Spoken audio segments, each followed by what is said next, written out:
కలిగజేస్తాడు. అన్ని విషయాల్లో ఒక్క విషయాన్ని ఆఖరి పాయింట్, ఒక్క పాయింట్ చెప్పి నేను ముగిస్తాను. చూడండి, న్యాయాధిపతులు గ్రంథము, న్యాయాధిపతుల గ్రంథం, న్యాయాధిపతులు 11వ అధ్యాయం,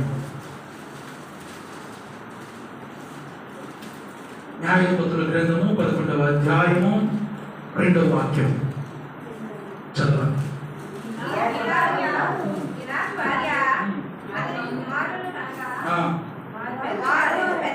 గిలాదు భార్య అతనికి కుమారులు కనగా వారు పెద్దవారే కాదు, నీవు అన్య స్త్రీకి పుట్టిన వాడవు కనుక మన తండ్రి ఏంటో నీకు స్వాస్యము లేదని. ఎంత అవమానం అండి, ఎంత అవమానం, ఎంత అవమానిస్తున్నారు తెలుసా?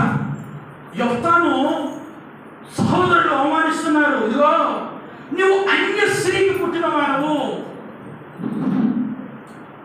నువ్వు అన్య స్త్రీకి పుట్టిన వాడవు, నీకు సరైన హోదా లేదు, సరైన స్థితి లేదు, సరైనది లేదు నీకు.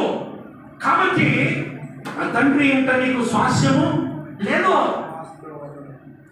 నా తండ్రి స్వాస్యంలో నీకు అసలు ఏమాత్రం కూడా హక్కు లేదు. ఎంత అవమానిస్తున్నారండి, ఎంత అవమానం. తోటి సహోదరుడు ఎంత ఎంత పలకకూడని మాట్లాడాలి, ఎంత ఎంత అయితే మాత్రం ఎంత అయితే మాత్రం అంత పలకరాని మాటలు మాట్లాడతారా? నీవు అన్య స్త్రీకి పుట్టిన వాడవరా, ఒరే నువ్వు మాతో ఉండడానికి వీల్లేదు.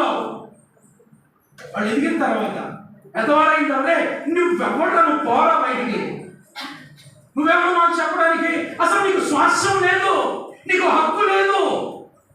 ఇదిగో నీతో కలిసి తిరగాలంటే మాకు అవమానంగా ఉందిరా. కొంతకాలమైన తరువాత అమోనీయులు ఇశ్రాయేలుతో యుద్ధము చేయగా